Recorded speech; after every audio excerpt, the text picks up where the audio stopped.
a day in my life as a feeling erang content creator mom na taga Etiba. So for today's mini vlog, eto na yung araw na magpapaayos si Josawa ng motor. So here na nga, tinanggalan na ni kuya ng balot yung gulong and then ginaganyan-ganyan niya para lumapat. So dyan nga, pinahiga niya na yung mag sa tire changer. Pagpasensyahan niyo na ang boses ko at may sipon tayo ngayon.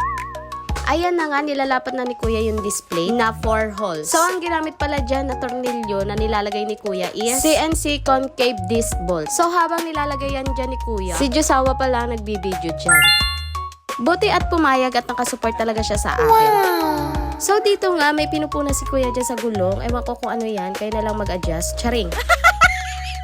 Anyways, para sa mga tao ayaw ng success namin, for sure, pag nakita to, ang iisipin nagmamayabang. Kesyo, nasunod na yung luho niya. Guys, bago kami bumili niyan, 100 times namin pinag-usapan niya. At saka, less isipin na rin. Dahil sa pudpud na nga talaga yung gulong, nagdesisyon na akong i-go na namin to. Para na rin sa kaligtasan ni Josawa. Dahil ba naman araw-araw siyang nabiyahe. So parang deserve niya na talaga to. Aba naman? So dahil deserve mo to, wala nang pahinga ha. So kidding aside, balik na tayo dito sa ginagawa ni kuya.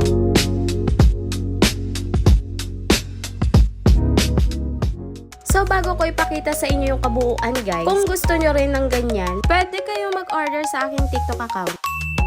So, ito na yung dati. Ito naman yung ngayon. Don't forget to like, share, and follow. Thank you for watching. Bye-bye!